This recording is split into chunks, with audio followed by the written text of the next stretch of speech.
I'm Bob Frawley, co-chair of the New York State Early Childhood Advisory Council and deputy director of the Council on Children and Families. And I'm Sherry Cleary, co-chair of the New York State Early Childhood Advisory Council and executive director of the New York City Early Childhood Professional Development Institute. The Early Childhood Advisory Council, or ECAC, is a group of individuals appointed by the governor with early childhood expertise who represent early care and education, health care, child welfare, and mental health programs, as well as state agencies, advocacy organizations, foundations, higher education, unions, and others involved in the provision of services to young children and their families. We envision a future when all young children are healthy, learning, and thriving in families that are supported by a full complement of services and resources essential for successful development. The ECAC provides strategic direction and leadership in the state on early childhood issues.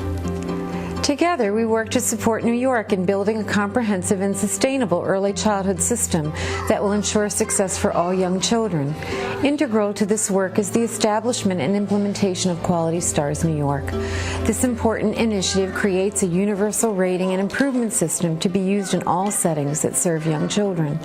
It will provide families with valuable information to help them choose the right type of program for their child and will help centers, homes, and schools create nurturing, stimulating, and joyous learning environments with curricula that foster learning and development of the young child. The 6 work groups that make up the ECAC are dedicated to the full implementation of this program.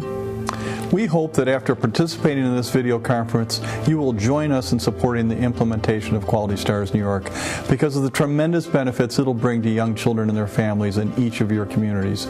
We want to thank you for your interest in Quality Stars New York and for doing all you can each and every day to support the children and families of New York State.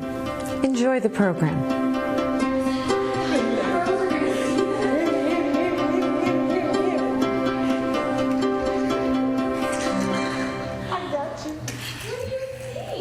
Good afternoon and welcome to the New York State Office of Children and Family Services video conference on Quality Stars New York.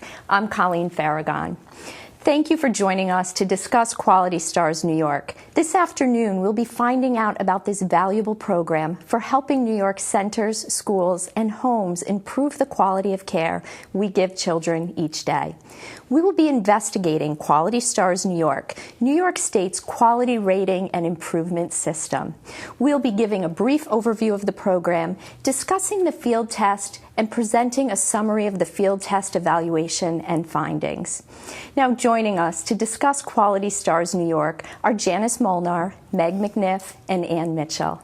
Janice is Deputy Commissioner of the Division of Child Care Services in the New York State Office of Children and Family Services and a co-chair of the New York State ECAC's Quality Improvement Work Group.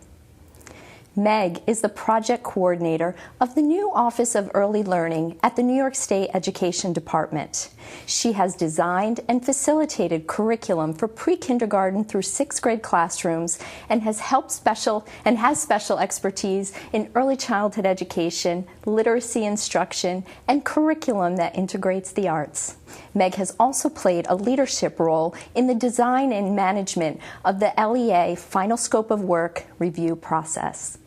And Ann Mitchell is president of Early Childhood Policy Research and co-founder of the Alliance for Early Childhood Finance. In 2005, she wrote the first book on QRIS called Stair Steps to Quality. Ann is a long-term elected member of the Greenville Board of Education, a past president of the National Association for the Education of Young Children, and co-chair of the New York State ECAC's Quality Improvement Work Group. Welcome to you all. Thanks. Now that you have met some of our panelists in this video conference, it's time for you to meet the others in your group. Take the next few minutes to introduce yourselves to the others at your site who are participating in today's video conference. Share your name, the organization you work for or with, and why you are participating in today's training. And when we return, we'll find out more about Quality Stars New York. We'll see you in a few minutes.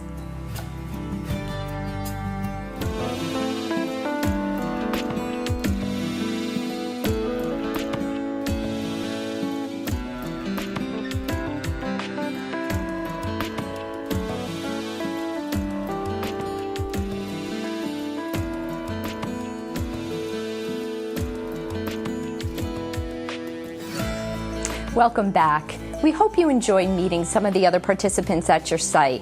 We would like you to begin thinking about how you can work together to implement Quality Stars New York into the centers, schools, and homes in your community.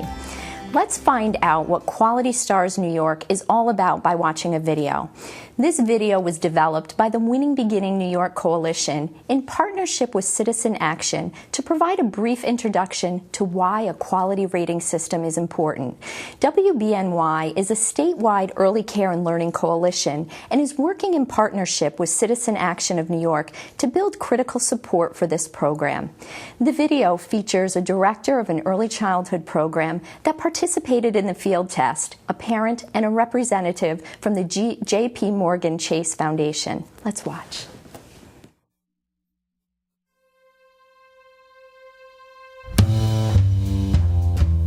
What is Quality Stars New York?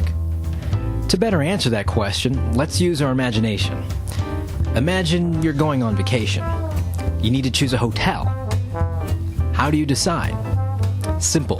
You look at the price, and you look at the stars. No, not those stars. These stars. But the point is that we use this type of rating system to make a lot of decisions in our life. What restaurants to eat at, what movie to see, even what car to drive. But believe it or not, in New York State, there is no system for rating our early childhood programs. Well, until now. Introducing Quality Stars New York.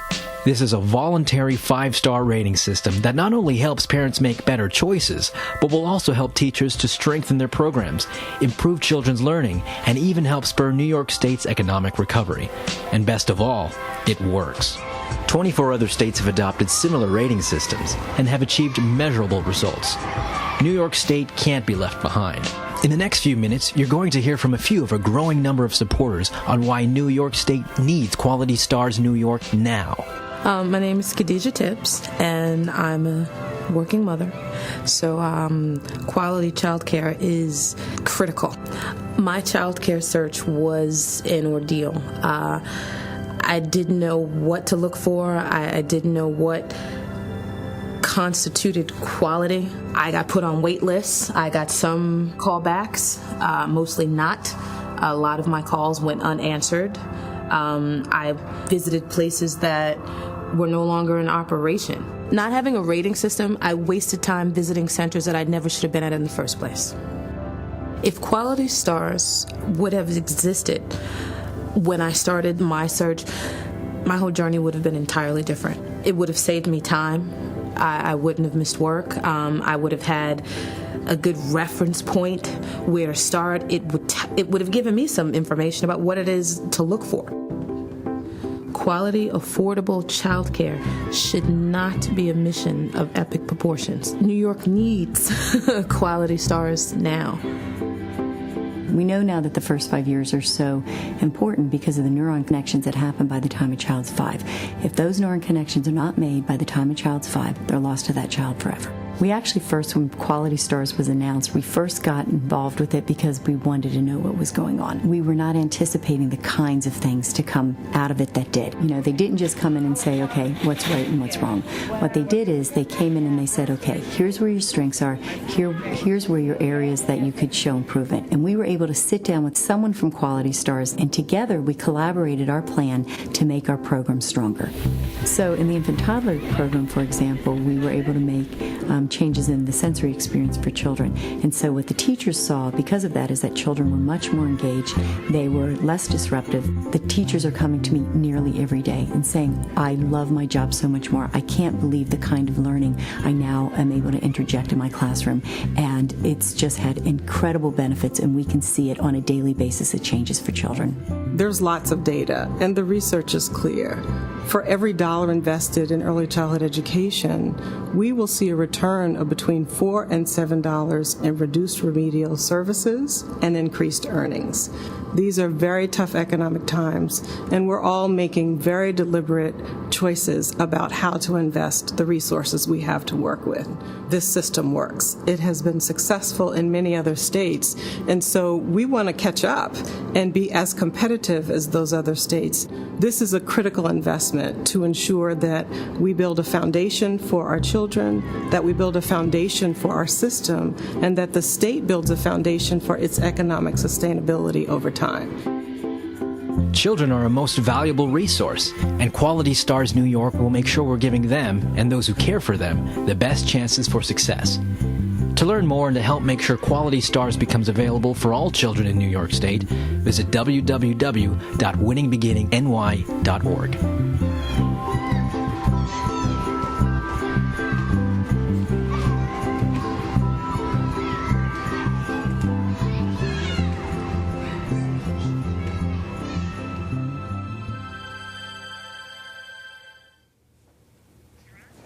And the video gave us some explanation of what the quality rating and improvement system is all about. But please tell us more.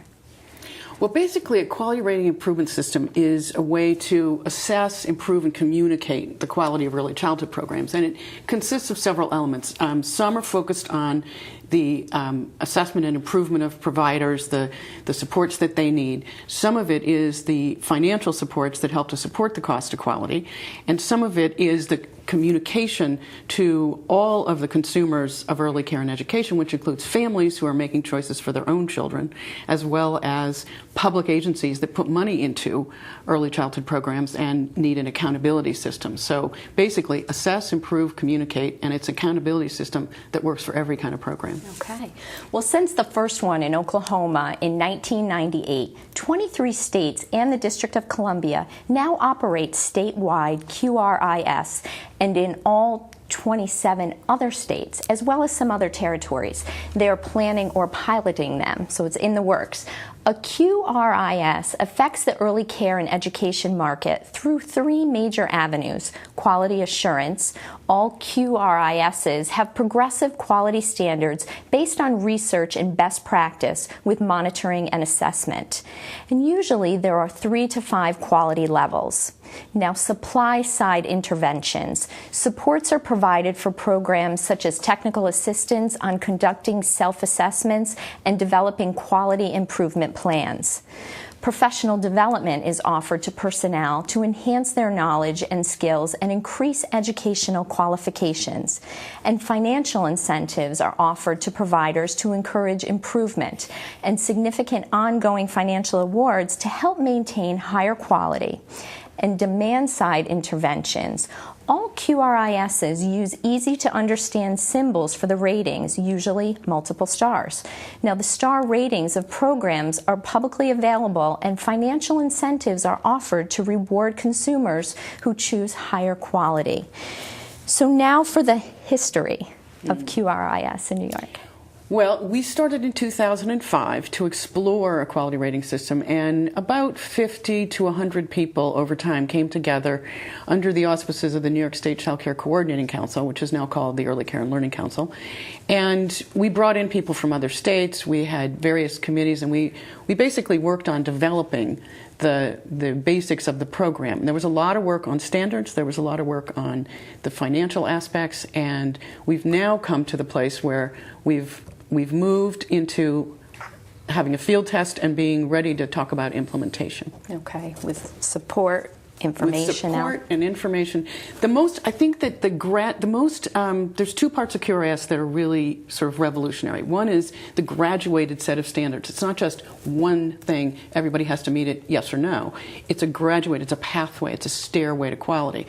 The other part is the consumer information and the accountability aspect, because that means everybody who's paying for early care and education, whether it's families or the public sector, can understand what they're getting. Okay. It's like you know what you're getting for your money. Okay. Now, Meg, Quality Stars New York is important to New York because it's the first time New York State has this rating and improvement system. Yeah, and it's really exciting because a vast body of research shows that high-quality early learning environments are fundamental for school readiness and success. Yeah, because there's some concern if children by third grade, aren't reading? Yeah, they will not be successful readers. There's profound research that shows that. Yeah, they're typically going to continue to struggle. Exactly. Now, what about at-risk children? Well, those, for state ed, those are absolutely our biggest focus. And because of that, we'd really want to have efforts around our persistently low achieving schools in terms of rating center-based programs and improving their quality. Yeah, because we're expanding access for children. And trying to make sure those kids don't have to play catch-up once they get to school. Okay. Well, we've recently had the opportunity to speak to some people who participated in the field test. Let's get their thoughts on how Quality Stars New York will benefit all centers, homes, and schools.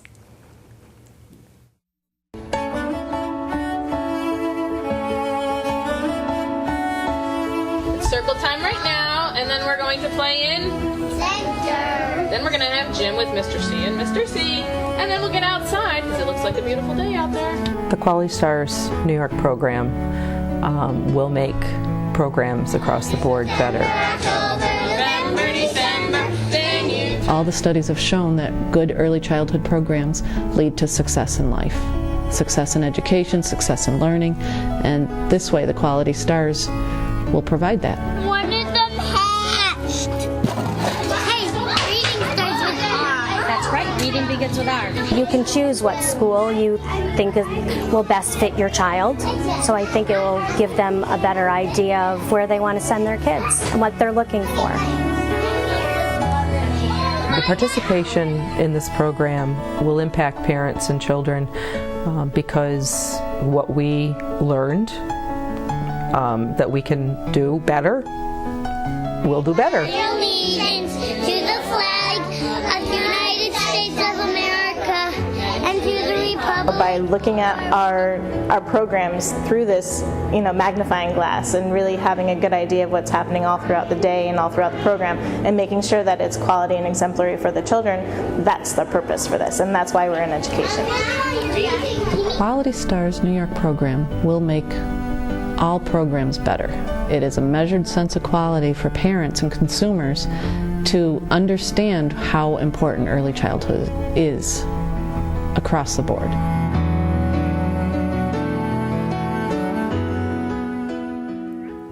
Now, Janice, what are the key elements of Quality Stars New York? Well, one critical element is that it's a voluntary program. We have lots of laws and regulations governing child care and other early childhood programs, and in fact, New York State is known for its rigorous child care regulations. But this goes above and beyond. And what we want is we want to incentivize, encourage, persuade providers that they want to be a part of this, and that's why we felt that the voluntary nature of it would make it more assertive on the part of providers themselves to take the initiative. Another important feature is that it's cross-sector. As has already been stated, it's not just about child care or just about UPK or just about Head Start. It's about all of them together. And the standards that have been created, those 5 stair steps, as the term Anne has used, will apply across the board because we believe that quality looks the same and acts the same regardless of auspice. Another key element is how you get those points, how you get at those stars. There's different domains, whether it's family engagement, program administration, the quality of the learning environment, and you have to get a certain number of points in each of those different areas, but then from there on in, your own strengths as a program can shine through. So, and that will also be obvious to parents who are exploring and looking at star levels to see, well, which program might be best for my child. They'll be able to dig a little bit deeper into what does this 3 stars or 4 stars really mean. And so those are really critical aspects. Additional information for all. Yes. Now, Anne, we're going to put a graphic up on the screen, and I was hoping that you could walk us through it, please. It's right here. All right, these are basically when we looked at QRIS across all the states, when you look at them all, these are the key elements that everyone has. They're standards. The standards are drawn from all of the the program standards that already exist, so for Head Start, for pre-K, for child care regulations. And then the professional development and technical assistance aspects are that's the improvement system. How do we help any kind of program, whether it's in a center, a school, or a home, to get better in relationship to those standards? The next part, which the graphic just went away, so how can I see it? Data monitoring and accountability. That's basically having standards, you have to have a way to assess how programs doing against them. So that's the monitoring and accountability. And we're going to be constructing data systems that work across sectors, across agencies, so that it'll be easy for providers to do. Financial supports are really important because right now, in some programs, we invest enough per child to achieve high quality, but in many we do not. So the financial supports have to be in relationship to the quality achieved and be part of the incentive system. And then the communication is that's the key piece, because if we did all this but we didn't communicate it, it wouldn't have any effect. Okay. It wouldn't have the effect on the market and people's choices. Well, Quality Stars New York is New York's quality rating improvement and recognition system. It is designed to recognize programs that demonstrate quality above and beyond meeting New York's strong regulatory standards. Quality Stars New York is also designed to improve quality. Supports such as technical assistance and professional development are available. Now, Janice, and you mentioned it, participation is not mandatory, it's voluntary. Why?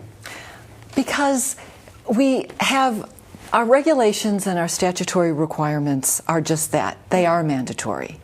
What we want is for people to dig deeper and do some self-learning and self-growth. What's attractive about quality rating improvement systems is the messages it communicates to programs as to this is what the next level looks like. Mm-hmm.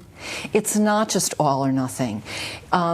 There's the self-assessment piece which kind of anchors you at what your level is, and now what will it take for us to get a higher star rating? Right.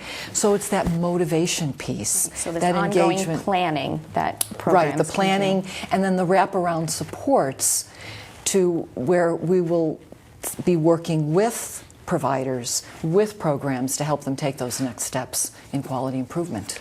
Now, with the rating, how will center-based programs be rated? Well, basically, there's a set of standards, and there's 4 parts. The first part's the learning environment. That's where the curriculum and assessment and the kind of things about children's learning are. There's family engagement, which is a really important piece. That's one of the hallmarks of a good program is strong family engagement. The third piece is qualifications and experience, which is the staff, the people who are teaching, the people who are doing the work. And then the fourth is management and leadership, because you have to manage a program well in order to have it produce good effects for kids. Sure. And those are very common. Those are what almost all states have. So there's a set of standards for centers and schools, and they apply to schools doing pre-K programs, to community-based organizations running child care centers, to every Head Start program, all the centers and schools.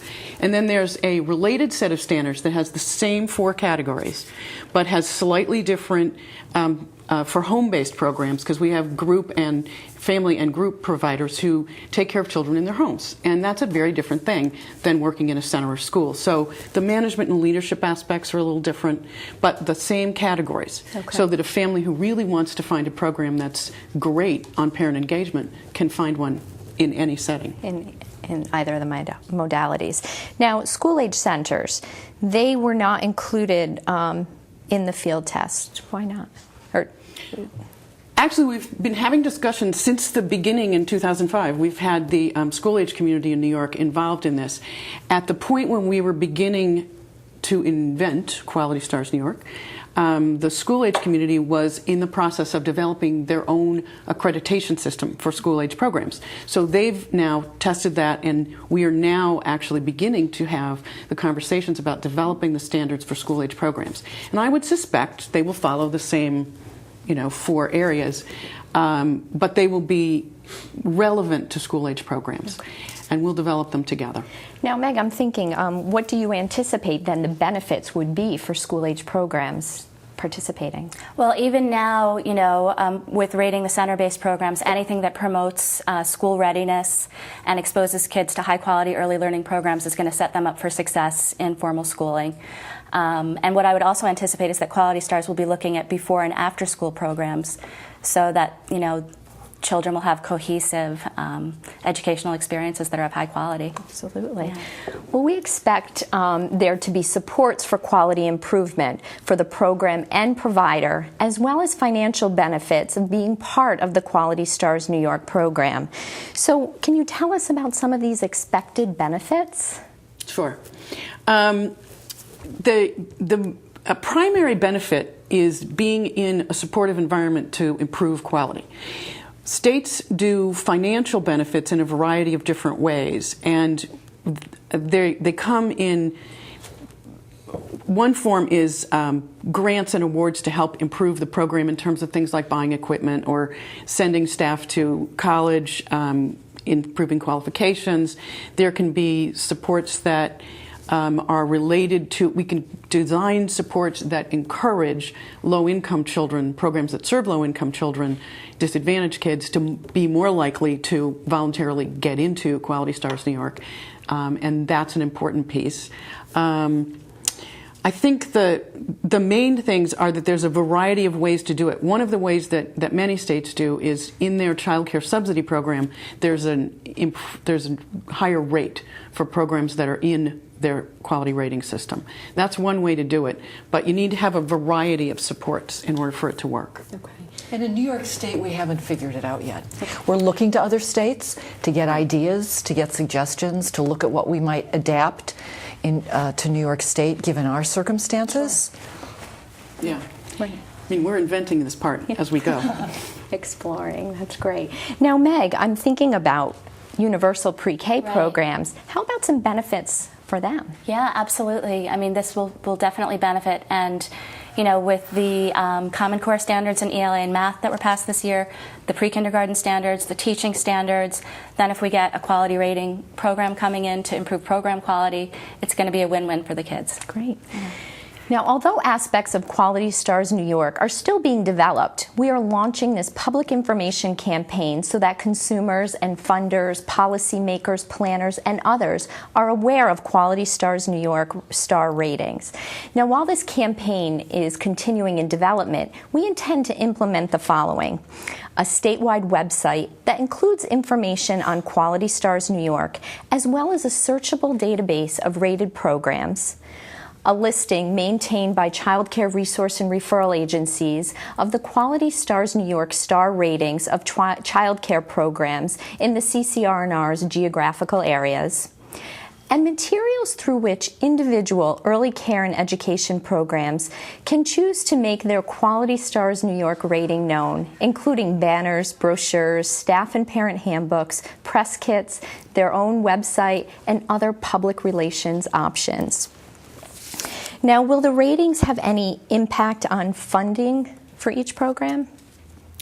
That's certainly the intention. Hopefully, yes. All of those supports, you want programs to be able to improve. You want actually every program that any kid can be in before they're in kindergarten to be on a track to being better, because that's going to help us with kids being ready for school, kids being able to succeed in school. It's going to be, that's what we want. Mm-hmm. So we want to have the financial supports aimed at the pieces of improvement that will make the most difference. So the qualifications and knowledge and skill of the staff is probably the most important. Materials matters, but what we're going to do is put the money into improvement primarily first, so that the idea is you improve programs, keep supporting them so they get better and better, and then do the rating and publicize the ratings. Because there's no sense in publicizing ratings if there's not very many programs that are rated, because then that's just frustrating. Okay. So it's the finances and the investments have to go improvement, then rating, then we've got the whole thing. Okay. Right, and modeling after other states. And modeling after finding... other states, and we were in a good place because we're doing this when half of the country's done it and half of the country's in the same place we are, figuring it out. Okay. So. And I think on the state level, a little bit of a common dynamic, a similar dynamic might operate. Once there's programs that are participating, well, then that will entice other programs to do the same. Yes, absolutely. So even though it's voluntary and not mandated, there'll be that sort of market pressure, if you will, for others to jump on the bandwagon. And I think you'll find when you hear more about the field test later, that in those communities that were part of the field test, there's huge excitement about this. I mean, I've spoken in Syracuse, and there were zillions of programs that were just, wanting to get in. So we can expand this as fast as we've got the resources to do it. Well, and that's my question then. So when will Quality Stars New York go into effect? As soon as we have enough money. No. I mean, no, seriously. I think the plan, the Quality Improvement Work Group of the Early Childhood Advisory Council is planning implementation. So in the best possible scenario, in the next state budget, 2012-13, we would have an ask that would support expansion of Quality Stars New York. We would want to expand in those areas around persistently low-performing schools. We want to expand. This year, we are expanding in those areas that were part of the field test, because those are the places where there's the excitement, the infrastructure's been built, people are, gung-ho. And we've started to talk about what are all of the current investments that New York State makes that can be aligned with Quality Stars New York. So, for example, early childhood direction centers are support for families with children with special needs. They're very excited about the possibility that Quality Stars New York could be rating the programs that their children are in. So it's like, use all the resources we've got and align them. Because if we can get this working right, we can have one accountability system, one system for all programs in New York, whether they're pre-K or Head Start or whatever, and that'll make everyone's life easier. Easier, okay. In his recent remarks regarding the release of the National Institute of Early Education Research Report, the State of Preschool 2010 Secretary of Education Arnie Duncan stated, high-quality early learning programs help children arrive at kindergarten ready to succeed in school and in life. The best way to close the achievement gap is to start young by closing the opportunity gap. Few investments have a bigger return than high-quality early childhood programs. Meg. I'm just so happy to hear the Secretary of Education making statements like that, and it's very supportive of the work that we're doing. So, absolutely supports that direction. Well, Quality Stars New York is not completely developed or implemented just yet, but we know that you have a lot of questions about both implementation and execution of the program. We've already received some questions from licensors, administrators, and regulators throughout the state. Now, we might not have all the answers just yet, but let's take a look at some of those questions and hear some responses to these questions. So the first question that I have here is, what happens when a Quality Stars New York rated program has an enforcement action that may result in a fine or the suspension or revocation of a license or registration? Well, we can start with what we know happens in other states that have quality rating systems, because we're probably going to model on them. And generally speaking, if you have your license taken away, you would have your stars taken away too. These things are connected. And the relationship between enforcement actions and stars depends entirely on the severity of the action. I mean, if it's something that can be fixed in one day and you're back in compliance almost immediately, then no, there's no reason to revoke stars and go through a whole complicated process. But there's a relationship between, all quality rating systems are built on the foundation of whatever the basic regulations are for that kind of program, you need to be meeting them. And then you need to be doing better than that. So there'll be a relationship between the two, but it'll be logical and reasonable. And just to add to that point, something that wasn't mentioned earlier is that a program that's in regulatory compliance, simply by requesting an application, is automatically a 1-star. Okay. Even before there's any assessment done at all. And that's because we wanted to make clear that relationship that Ann just spoke to between regulations and and quality Right. stars. We probably should say that the way that we've designed Quality Stars is that getting 1 star is really easy, because we want to make it really easy for any program that wants to get in and to be on the ground floor, so to speak, and then the supports are there to help them move up. But it's very easy to get in, and that's a, states make different decisions about that, but more go with make it easy to get in at the ground level than not. Because we want to have, ultimately, I want to have every program in New York. I don't think any state's achieved 100% unless it's mandatory. But okay. So we have goals. That's all right, good. 80%. I go for 80%. Okay. So let's take a look. We have some more faxes here that we're just going to tackle here.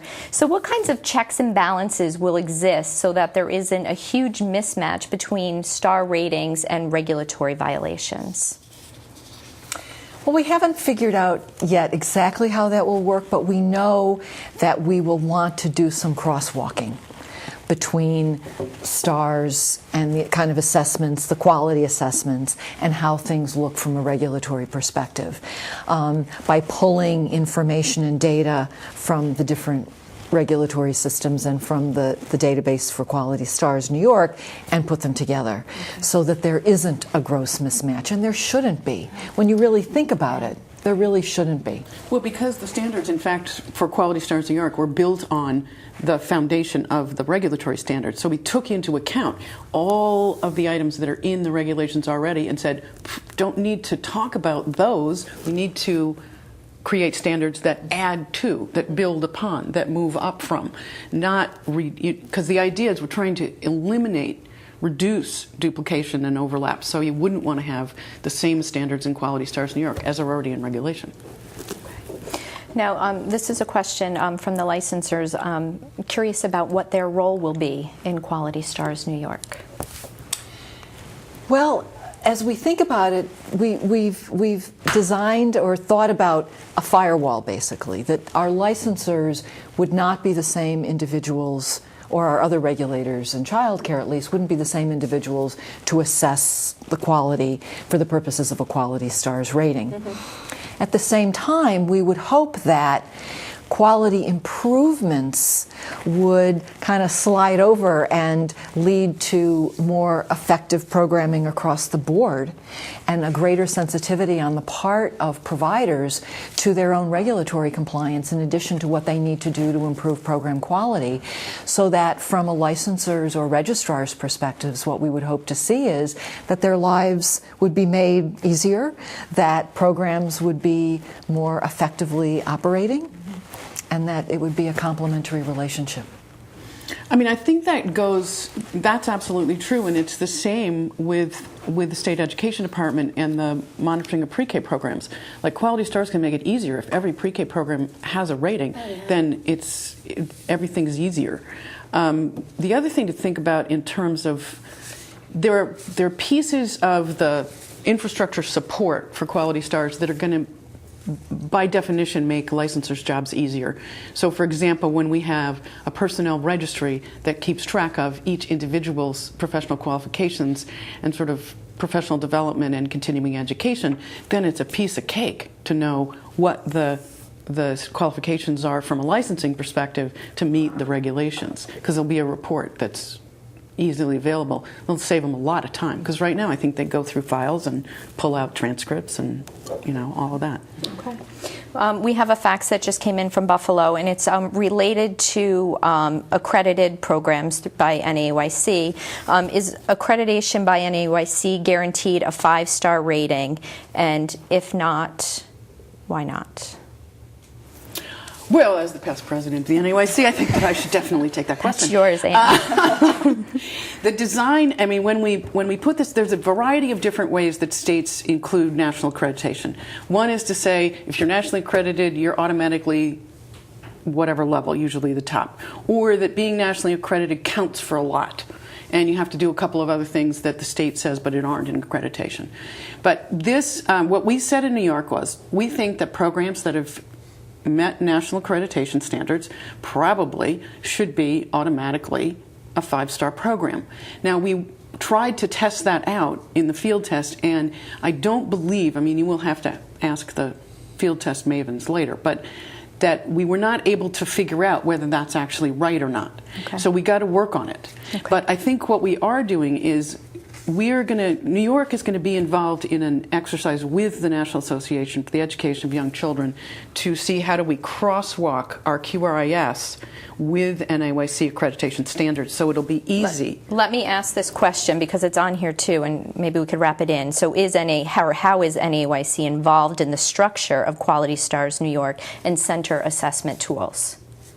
How is NAEYC involved? Or will it be? Will it be? Well, let me think about that.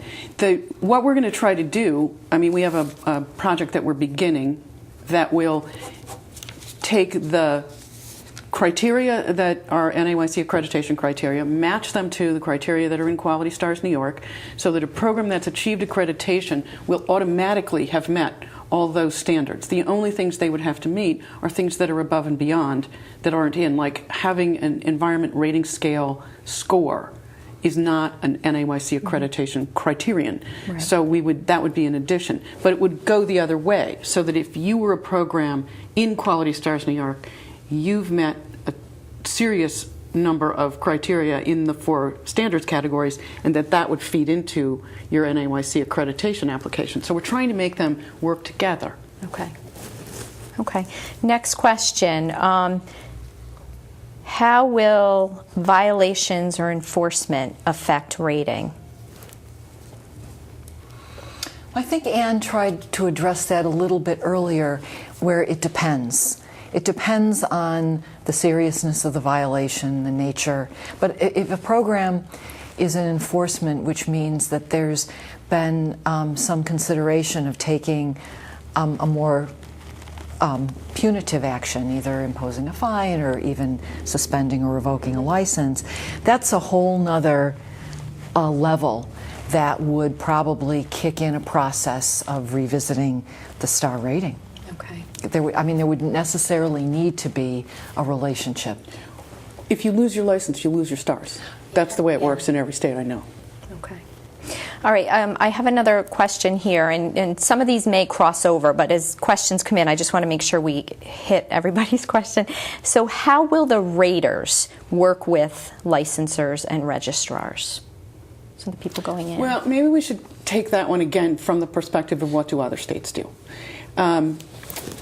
There may be, in some states, there's a set of people who are the assessors, the raters, as it were, and they're the people who do the licensing and monitoring. And they may work in the same agency, they may be supervised in the same agency, but they are a separate set of people. In some states, the licensors, because some of being regulated is a criterion to get into stars. So there's a relationship there. They have to say, yes, this program is in fact regulated. In other places, the assessment is done by contract with people outside of state government, typically in a university or some organization that has the expertise to do rating. And there could be people who process applications, who review applications, take all of the information and assign a rating. But they are typically different. You keep the two separate. Okay. How will Quality Stars be monitored? How will Quality Stars be monitored? That question could mean a number of things. The kind of the oversight, because it's not in a single agency, it doesn't just belong to OCFS or just belong to state ed. The oversight body is the Early Childhood Advisory Council, okay, and the 2 co-chairs. That's why they gave the introduction to this program. So I'm not sure if that was the nature of the question, or kind of who monitors the monitors. That might be the question. But for assessment, for the assessment process itself, there's the tools that we've been looking at, the environmental rating scales, which were developed by the University of North Carolina. There's a whole process in place that has been designed by UNC to make sure that assessors stay reliable, that you and I would see the same setting, the same activities, and rate it the same way. Right. That involves ongoing training. So maybe whoever wrote in that question, if I'm not or we're not answering it, might do a PS. What I really meant was. Okay. And I'm going to go with another question on here about history and compliance history. Okay. Does that factor into quality stars? Actually, compliance history doesn't. And the wisdom on that is that there were early on in quality rating systems history some states that did have licensing compliance as a criterion in their quality rating system. And what they found over time was that that criterion did not distinguish levels of quality. That 5-star programs versus 1-star programs were no different in their compliance history. And so compliance history is not a good criterion for distinguishing levels of quality. You need something that is not a yes-no and that has gradations in order for it to be a good criterion in a quality rating system. So compliance history isn't. Okay. Here's another facts question. If it is a voluntary program, if the provider gets a low score, do they have the option to remove themselves from the program? And how long do the stars say associated with the program? I'm going to look to Anne. That feels like another state's, what do other states do kind of question. Depends on, I mean, we're inventing this as we go, so it depends on how long do we say a star rating lasts? A year, 2 years, 3 years? We haven't completely decided that. And if, I mean, generally speaking, you can, in some states you can, yes, a program can remove itself, say, I don't want to be part of this anymore, don't want any stars, take me off your lists, whatever. And then in others, it's you can be, sort of, there's another way to look at it, which is if I'm a program and I've spent 3 or 4 years being supported to improve, and I haven't actually improved, my star rating is the same as it was when I started, then we say goodbye and come back when you're ready to improve. So there's different ways to look at that question. Okay. And it kind of depends whether you're looking at it from the provider perspective, from the investor in the improvement perspective, or from the parent's perspective. And from a parent's perspective, you want to know that a program is actually, you know, bona fide, has the stars they have, yeah, and that they're meeting all the requirements. So, well, with the stars, will the stars go on their license? Probably not on the license itself, but we're thinking about there being a relationship between the databases. For example, a parent right now can go onto the OCFS website and look at a program and look at its regulatory compliance and get a violation history and any serious violations in the past 2 years and things like that. But so we're kind of imagining on what's called the profile page, which is kind of the summary page, that there would be a link, you know, click here for the star rating, or maybe the star rating is even listed there, and then you'd click here for more information. And that the same thing would happen if you're entering and looking at a program via the Quality Stars New York website. Click here for information about your program's regulatory status and compliance. Okay. So that's how we're thinking about it. And that could work the same with state ed, because right now there's a list, right, of registered nursery schools, yes, and that could have a star link on it. Mm-hmm. Right, as well as the UPKs. Yeah, I mean, I think that's really about, you know, there's only in states where the QRIS is the license. Like in North Carolina, the QRIS is the license. In order to be licensed, you have to be in the QRIS because they're the same thing. Mm-hmm. So yeah, on their license, it has stars. It has 5, and however many you are filled in. So a parent knows you could get 5, you got 4. So, but we have not designed this because we are intentionally including everybody, and we don't license. I mean, programs that are in state ed don't get licensed by OCFS. Mm-hmm. Right. In North Carolina, they do. Mm-hmm. So it's a different But Meg, scenario. You could indeed provide, state ed could provide a link. Yeah, absolutely. Absolutely, yeah. Okay. All right, so let's tackle some more of these questions. In the absence of lead agencies, who can we contact to learn specifically about what programs or providers in our region have been part of Quality Stars New York? I think that there may be a list on the Quality Stars New York website. Okay. I'm not sure about that. All right. Well, maybe we'll should ask Olo when. Yeah. Okay. Well, I'm putting her name right there. Okay. So, are there standards for before and after school programs who are not affiliated with the school districts but still use their space? We need to think about. So, for 5 to 12-year-olds. Sure. I don't. The work that we've done so far has assumed that any program working with school-age kids, regardless of whether it's in a school or in a different, whatever it is, could be part of this, and we're going to craft standards that will work for all the kinds of settings. Okay. Let me just go, I'm going through my list here. How will ratings for pre-K classrooms that are in public school district programs, how will they work? Meg, can you? Yeah, I mean, my understanding is that it would work the same as everybody else. That's what happened in the field test. There were certainly pre-kindergarten programs in the public schools that were part of the field test. Right. Yeah. I think that, in some school districts, they have their own criteria for program quality or requirements. So there wasn't a great deal of participation, but perhaps in the future that will change. Well, there was some, and again, if we look at other states, in Vermont, any organization that wants to get the state funds to provide pre-K has to be in their rating system, which I forgot what it's called right now, but they have to be at the top to be in it. So, I mean, it's up to state ed to decide at what level of at Quality Stars makes you eligible to be a pre-K program. Right. And I'd like to say that not every program will need to be a 5. Mm-mm. Yeah.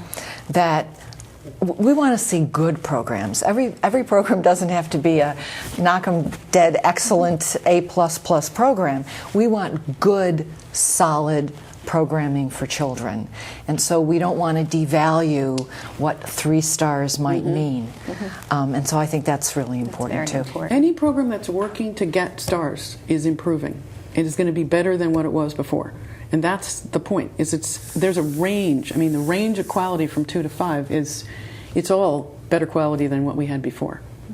And to provide support to improve those programs, And again, what other states have done, if you do a quality rating system for a long enough time, in North Carolina they actually eliminated the bottom 2 of their stars and just moved the whole thing up. So that'll happen over time too. Well, the goals.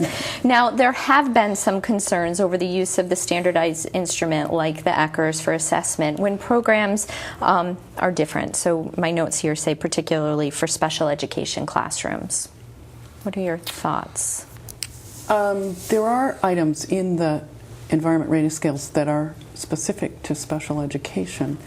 There are also, it's important to say there are a number of different assessments that are part of the Quality Stars New York standards, and the field test actually tested a number of other assessment systems in addition to the environment rating scales.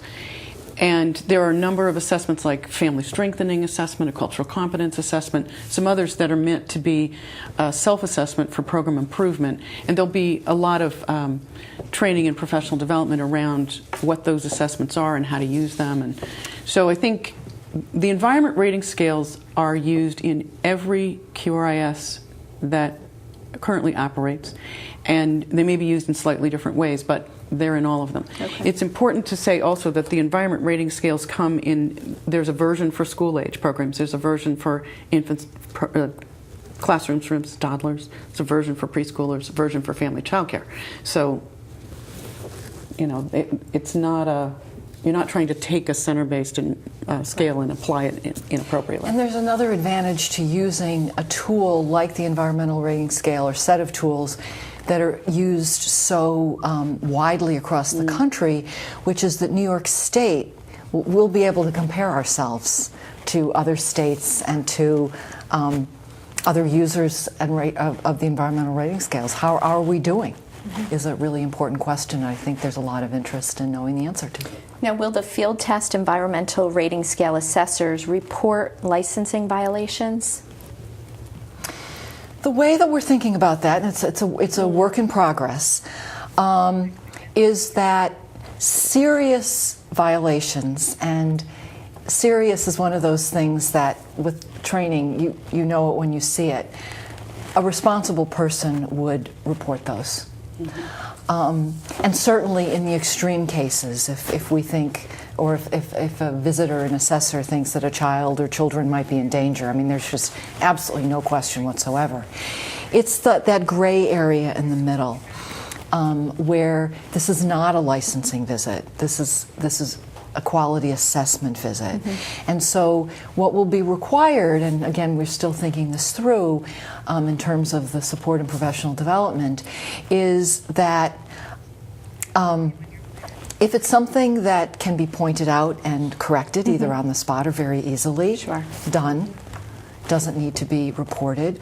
But if it kind of crosses a line and gets into something that is more concerning, that's a different situation and we'll probably want to build in a process for reporting it. I don't know if you feel the same way, Meg. Absolutely, yeah.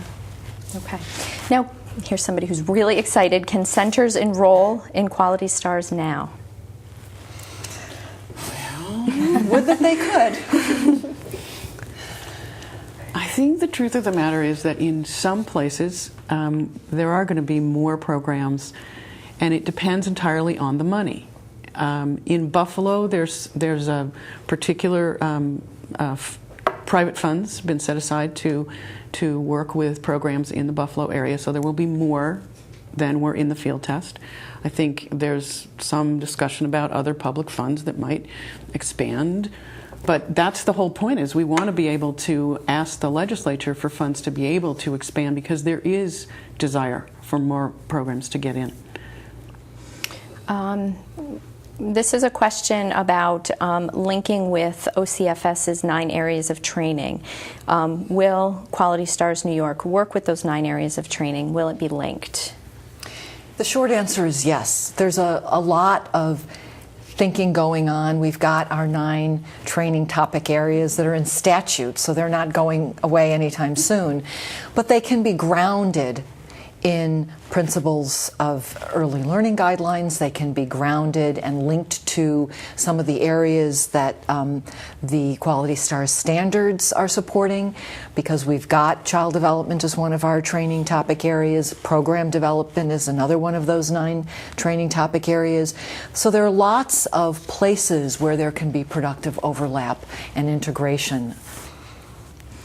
My next question here is the relationship between Quality Stars New York and rules, regs, and laws. So that relationship, if you could speak to that. Well, as we've said, whether it's Head Start, Universal Pre-Kindergarten, or child care, Quality Stars starts from whatever the applicable regulations are. And many of them are statutorily based, although not all of them. And what Quality Stars does is, in child care at least, our regulations are primarily about health and safety. I mean, that's what it's about. And so where we see the opportunities and the excitement around Quality Stars New York is going above and beyond that and focusing more on program and the learning experience for children, and how children who are in an early childhood program can become better prepared for school, for the rest of life, can become more active learners. And all of that is bigger and more than the health and safety of the social and physical environment. Okay. Updating the star ratings. How often will programs need to do that? Well, there's kind of 2 ways to take that question. One is, will the Quality Stars New York standards be updated? And yeah, generally speaking, from other states' experience, every 4 or 5 years, you go through and make sure that they're still valid, that there hasn't been, new research, new findings that we should incorporate. If the question means how long does a rating last, we have been going. The range is from 1 year to 3 years from other states, and I think we're kind of leaning towards something like 2, but we haven't decided it. Okay. And the field test isn't going to give us any information about that, because it didn't last that long. Okay. How do the standards relate to Head Start performance standards? Well, they were built off of, starting from the Head Start performance standards, the pre-K standards, the regulatory standards. So the idea is that they should be easy, I think, for a Head Start program to meet. And again, this is one of those like kind of bigger issues than New York. It would be great if the Head Start performance monitoring system could automatically connect to a state's quality rating system and say, okay, because you have met the Head Start performance standards, you've met these. That's a 50-state question, though, for the Office of Head Start to solve. But yeah, absolutely, they were taken into account in the construction. So how do we know that the improvements are actually benefiting children in the long run? We ask Meg if they're doing better in school. That's one thing we can do, but we also know that the elements of the standards are research-based. And what that means is that somebody somewhere has done a study, a rigorous study, showing that if this, and this is in place, these are what the child outcomes are going to look like. So we are drawing on that research. We feel we don't need to redo it ourselves. There already is a pretty deep research base. And so by taking what we've learned and incorporating those into the development of the standards, we are confident that implementing those standards and seeing them in place will lead to the kind of positive child outcomes that we all want to see. Sure. And in fact, we actually tried to do a little shorthand of that, because if you go and look at the standards, go to qualitystarsnewyork.org, look at the standards, you'll see at the top of each category it says, the research base says this is related to child outcomes, this is related to, it tells you a paragraph about what the research base is. Okay. All right. What is the guarantee that Quality Stars New York will be implemented? What is the guarantee? And these are all from the world here coming into us. Where's the crystal ball in the middle of the table? Well, I mean, not to just keep saying, well, other states do, but I mean, based on the experience in other states, I mean, it's taken states anywhere from about 9 months, which is how fast New Hampshire implemented one, to I want to say 6 years for Ohio.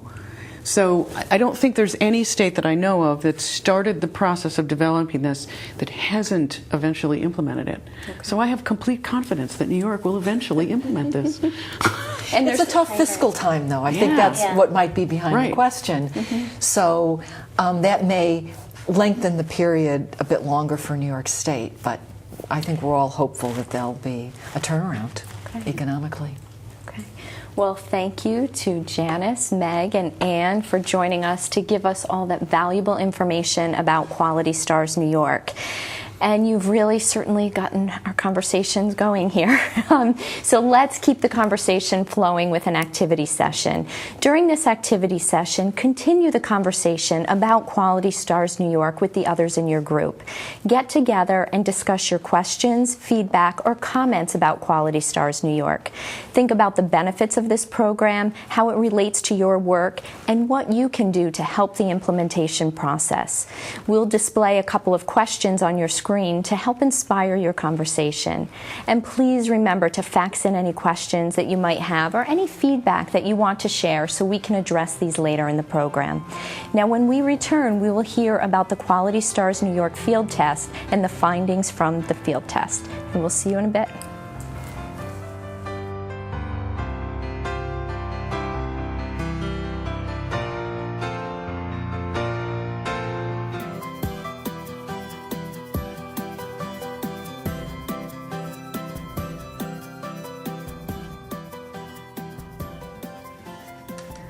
Welcome back. A field test was conducted from 2009 to 2010. The field test investigated the design of Quality Stars New York as it has been developed so far and will help to shape how the system will be implemented. Most importantly, the field test determined whether the standards effectively distinguish levels of quality in all types of early learning settings.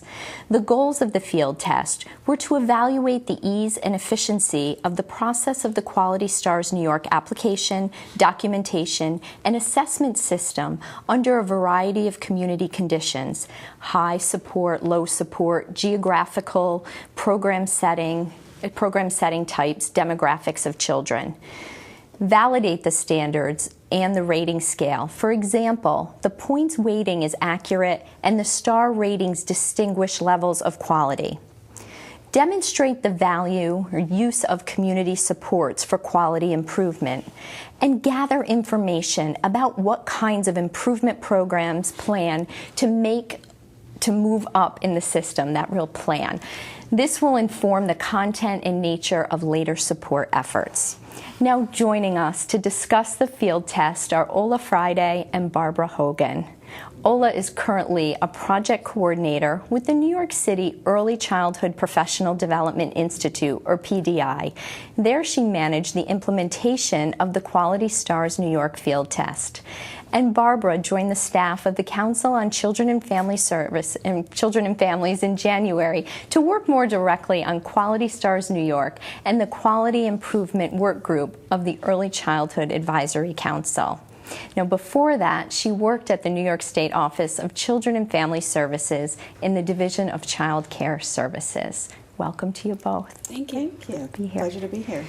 Now, Ola, can you start by telling us about the structure of the field test? Sure. Well, we had a small advisory team that we reported to on a biweekly basis and really helped to guide the implementation of the field test. We also reported to an oversight committee that was the ECAC's Quality Improvement Work Group. There's also a team, the evaluation team, a project management team, which included myself at the PDI, and a quality improvement team as well. And there's a graphic too, if you want to just check that out. Right, so this graphic really depicts the inputs to the field test. So assessments, quality consult expertise, standards checklists and documentation, and provider feedback. And I can go into more detail in a minute about all those various components. Okay, well, let's describe how home schools and centers were selected for the field test. Sure. Well, we had over 400 applicants across the state to participate in the field test. And really, we wanted the participants to reflect the diversity that is New York State. So we wanted programs that were in rural communities, suburban communities, metropolitan communities. We also wanted programs that reflected the diversity of program types. So those that were accredited, non-accredited, private, not-for-profit, those that were Head Start programs, those based in community-based organizations or in public schools. So really to get the full gamut of what is early childhood education in New York State. So how many programs participated in the field test? Well, we had over 270 programs participate in some aspect of the field test. Over 170 programs completed all aspects of the field test. So meaning they were with us from the beginning to the very end. So basically, what did being a part of the field test entail? Well, as the graphic we saw earlier, it entailed assessments. So there were independent assessments. We used the environment rating scales, which I believe they talked about earlier. So the Eckers, Itters, and Fickers were used in the field test. We also used some additional assessment tools. We used a sample of nutrition and physical activity checklists. We used the supports for social emotional growth, supports for early literacy assessments, and also the pathways for cultural competence.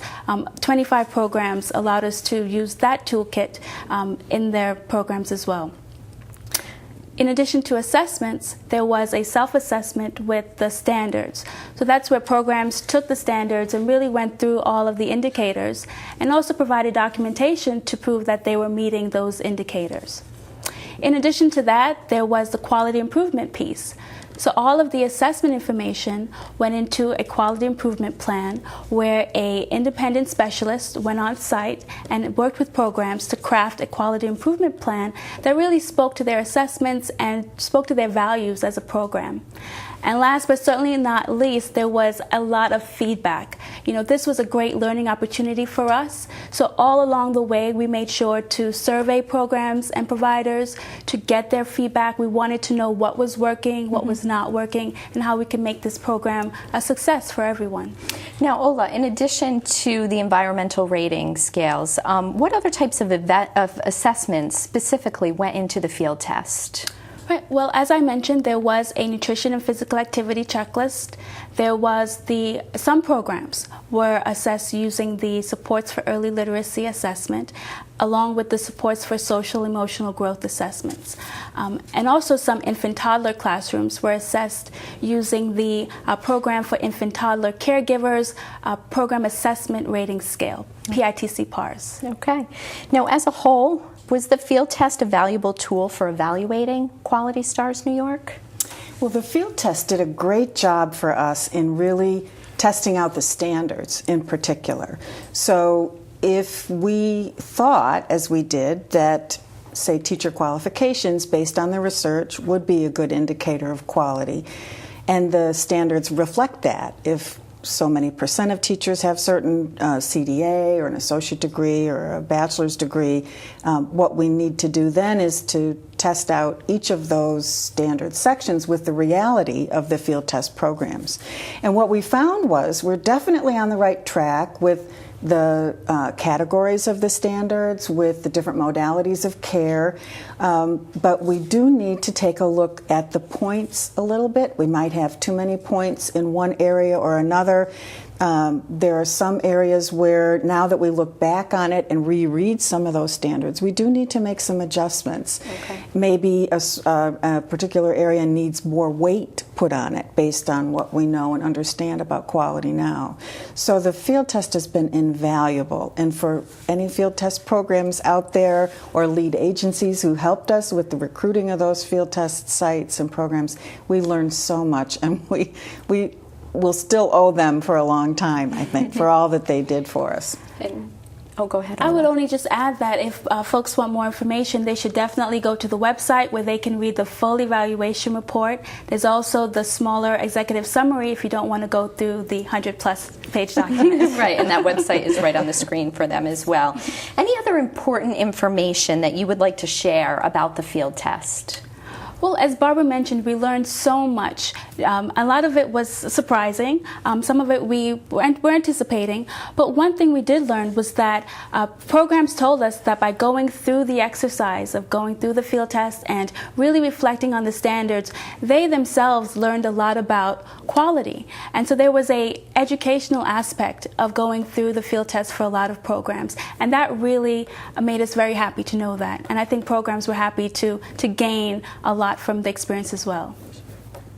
I mean, the standards really do show you what would be the next step I could take if I wanted to improve in a particular area. So the way they're mapped out, they really do. Here's a graphic, too, that shows. Right. So this graphic, as I mentioned, this graphic shows that the majority of programs indicated to us that they knew a lot or some more about what high-quality program is as a result of going through the field test. Okay. Anything else to add, Barbara? No, I don't think so. Okay, we'll get you in a minute. Yeah. The field test that took place from 2009 to 2010 has now been completed and the results are analyzed. The data from the field test is being managed by the Web-Based Early Learning System, or WELS. WELS is a data management system that facilitates better and easier documenting for reporting purposes. WELS also documents the impact of quality and rating investments and can be used to track that impact over time. Now, New York State is excited to be working with WELS to customize the system to meet the needs of the field test and beyond. So for more information on WELS, please visit the link that's on your screen. And now, how well do the standards we discussed earlier distinguish levels of quality? Well, that's a great question. And I think before we get into the details, we want to be clear that programs and providers in the field test were not rated on the STAR rating system because we know that some of the standards may change and we're really testing out what we have so far. Instead of rating programs, we did look at the number of points that programs earned on the standards. And what we found is that the majority of programs in the field test earned enough points that if they would have been rated using the current standards, they would have be placed at the 3- and 4-star level. We also found, interestingly, that no programs would have been placed at the 5-star level. And that just meant to us that we need to look at the point structure again, that something is going on with the point structure that is not allowing programs to attain the highest level of quality. Okay. And now for family child care homes, what did the information? Well, again, we saw that family child care homes scored across the spectrum of points. Certainly, the majority of programs were scoring in the first three levels of the star rating system. Now, in what ways, if any, should the point system be changed? Well, I think we learned a lot, but the fact that programs were not able to earn enough points to place them at the highest star level means that we need to reassess that point structure. And as Barbara mentioned before, we do have to think about the weighting structure of the current point system, and perhaps certain categories need to be weighted differently. What we learned from the field test was that a lot of participants felt that we should give more weight to the learning environment and the family engagement categories of the standards. They felt that that's really where they can demonstrate the high quality. Okay. And then, so the specific ratings related to the environmental rating scale scores, Ola, what else can you share?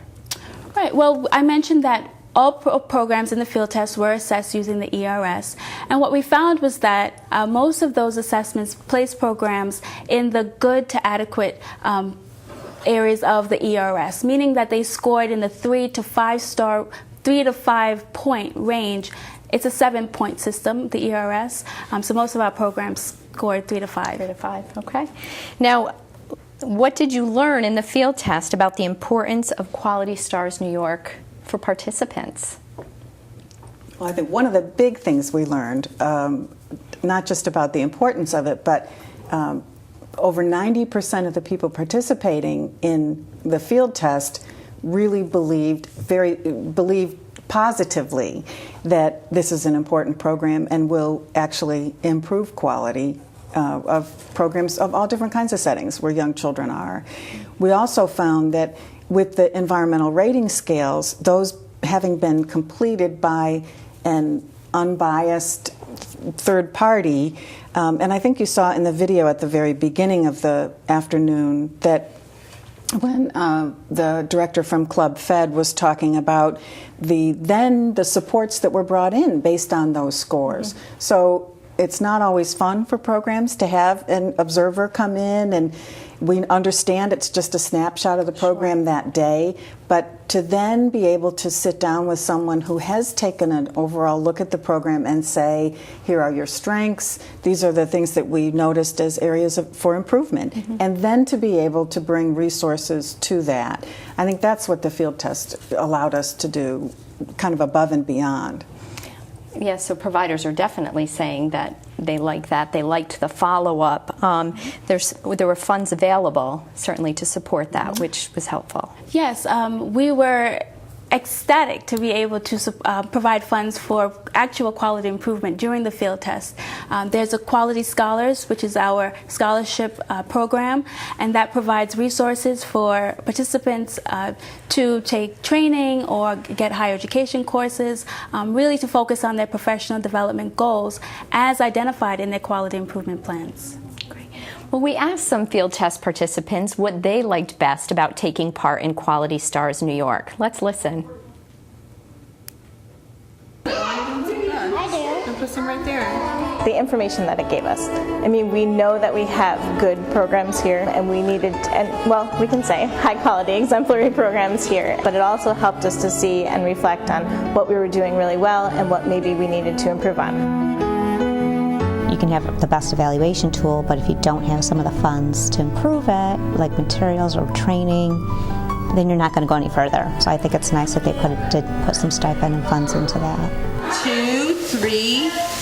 I think the best part of Quality Stars is knowing that you can eventually look us up and see how well we've done and what we can do for our kids in the future and what a good program we have and how important it is to send your kids to pre-K and what we as teachers need to have in our classroom to help them to move on in their future. What I like best about Quality Stars New York was learning about the different aspects that go into an exemplary pre-K classroom or a pre-K program in general, and just knowing what the state expects from a pre-K program, what is best for our little ones, and how to prepare them best for kindergarten.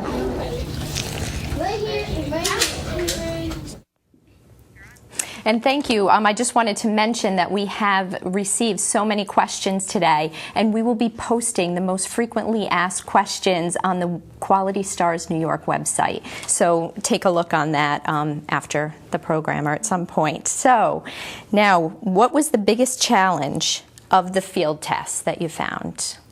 Well, I think by far the biggest challenge was the time and resources that participants put into actually completing the self-assessment and gathering the documentation and paperwork. But we have to remember that the field test was under very unique conditions. So it was a very short amount of time that we asked participants to assemble everything together for us. And in full implementation, participants would have a lot more time to gather that documentation and get feedback along the way. Well, and I think actually that's a good example of where we're kind of trying to juggle lots of projects all at the same time, because as part of the field test, people had to go through, in some cases, a pretty laborious process of paperwork and documentation to show us the parent handbook or some of the things, the elements of the standards themselves. Mm-hmm. Ultimately, the same thing with the professional development or credentials of their teaching staff. We will have, with luck and a prayer, electronic systems that will help us with that. So it will be easier down the road for people to show us the documentation, or because we really do. We can't just say or accept when a program says, "Oh yeah, we do that." No, we really need to have that be confirmed. See it. Yeah. So the big question, Barbara, what comes next? Well, I'm just so excited about the questions that have come in from the people who are with us this afternoon. And my big surprise is I thought there would be a lot more questions about if we should do a program like Quality Stars New York, if we should spread Quality Stars New York further across New York State. But so many of the questions are, what about this? How will we implement it this way? What impact will it have on my work and on my role? So I think for us, next steps, if we want to look at it short term and then also long term, we have next steps for all 5 of those elements that Janice and Ann and Meg were talking about earlier today. Next steps for professional development. We're going to be developing a Quality Stars New York endorsement as part of the trainer credential with the staff registry. Those people will be able to do workshops on, because professional development, we need to get ready. We don't know how long it's going to take before we finally find the resources, but we need to get ready. So what are the tools? I think a lot of people working in early care and learning settings want to know more about these environmental rating scales that they've heard a lot about. How will someone come in and do that assessment? So we need to be getting ready around data and accountability. We've been talking about the WELS data system. That's a great opportunity for New York State to learn from other states. One of the aspects that I thought was cool about that program, that the environmental rating scale assessment was done in a program. The quality improvement specialist came, went over the scores and the results and said, these are your areas for improvement. These are some of the things that you might consider a workshop or college course, training, whatever it is. Through WELS, they can put that into the database and in some cases even order materials and supplies right from a credit for their program in that database system. So I think we're really trying to think smarter about making it easier for programs, easier for regulators, easier for state agencies involved in early care and learning programs. But each one of those elements, so there's data, we've got to work on that. I mentioned professional development. Financial incentives and the fiscal piece is obviously gigantic. Sure. We've made a commitment to people in the field that we won't do statewide implementation of Quality Stars New York unless or until we have ample financial supports, because people need resources to get better. You can't just wish it to happen. Sure. Well, let's now address some additional questions that have come in from participants. So the first question is, who will conduct the assessments? And ECACs, will they provide technical assistance? Will they be trained, and who will be trained to do the assessments and ratings? Well, our plan right now is to really look broadly around the state at the resources that are available to us. I think over the next few months we'll be developing a request for information. So we'll send that out to the Child Care Resource and Referral Network, to the BOCES network, the Early Care and Learning Council, all of the organizations that contribute to the system here in New York. What we're going to be doing is saying, these are the basic mandates that we have to have. We have to have people to do the assessments. We have to have people to provide professional development, technical assistance. We have to be able to issue and administer the STARS and hook in with OCFS licensing, with state ed monitoring, that kind of thing. So I think ultimately what we'll do is find out what is best practice, So we'll find out each one of those things. But again, until we have the funding, so it's kind of like it's a chicken and an egg thing in a way too. We're trying to get as ready as we can, but you can only go so far. Okay. Here's a question about the rating systems. And Barbara, you did mention, capturing a moment in time, as this question has stated as well, and just as accreditation does. But how will you ensure that a STAR program maintains quality at 3 months, 6 months, 9 months, etc.? Well, that's really where the supports come in, right? So it's really ongoing and continuous supports for programs and practitioners. So it's ongoing professional development, ongoing supports for the learning environment. So all along the way, programs will be able to access those supports. And all of that will be built into the quality improvement plan, which also builds in a timeline. So programs know that along the way, they should be expecting certain inputs, but at the same time, they're going to be held accountable to their engagement in that process. The importance of consistency, having the information so they can do it every day. That's right. Okay. How will the classroom assessment scoring system, or CLAS, be used in the quality rating system? Well, right now, in the current version of the standards, the CLAS assessment tool is not referenced. But what we do learn from other states is that many states are in their QRIS are starting to embed the CLAS assessment tool into their systems. And so that's certainly something that we're looking at. The CLAS is a tool to really assess engagement, interactions between the teacher and the child. So perhaps that's something that New York State has to investigate as well. Okay. Where will the credentials or professional development hours be housed? Who will collect and record this information? That's one of those readiness activities. We're working on this registry that will be this electronic repository that ultimately will be able to talk in computer talk to the other databases and the other systems that Janice mentioned earlier. Licensors and registrars being able to access some of this information to make their work easier.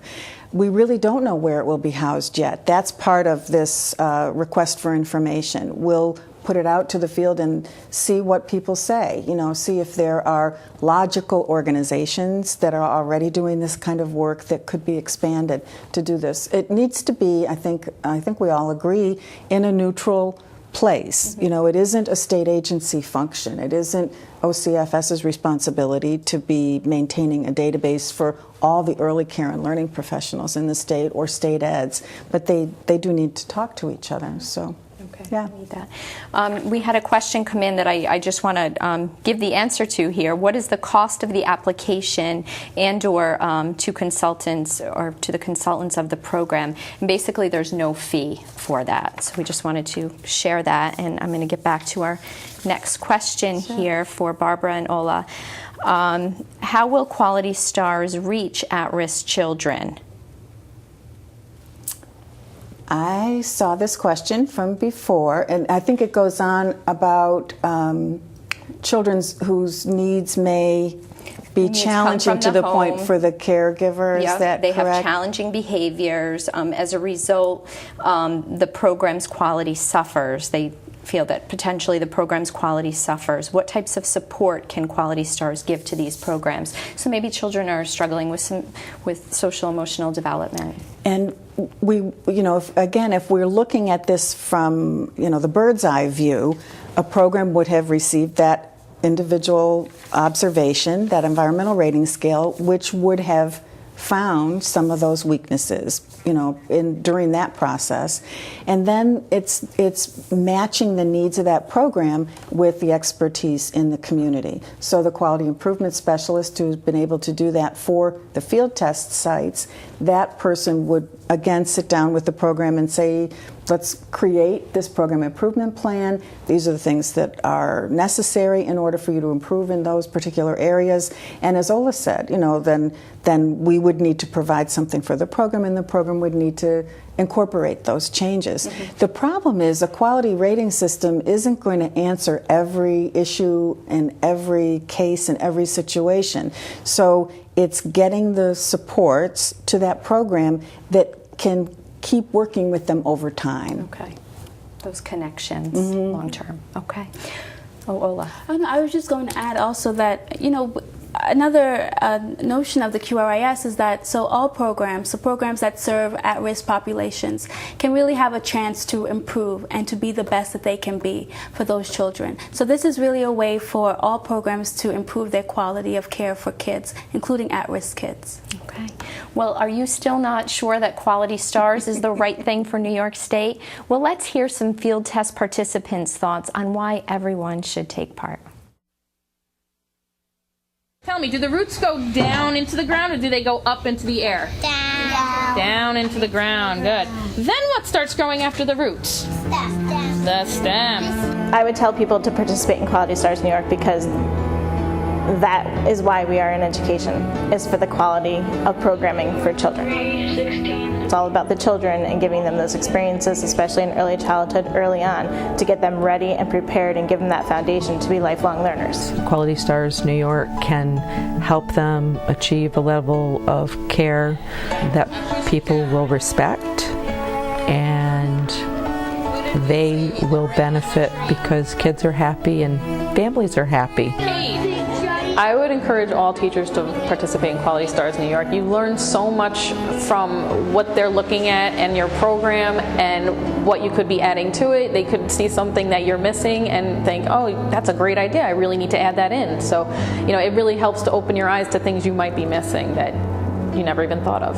Yes, I love Wednesday through Friday. And so it's a nice, comfortable atmosphere to learn more about your center and how you can improve the quality in your center and the training of your staff. I think I would give them the knowledge about the Quality Stars, what it does for your program, what it does for you as a teacher, what it can do for your children, and how it can benefit their learning experience, your learning experience. We should always want to be striving for the best for our children and families. And this gives an opportunity to do that.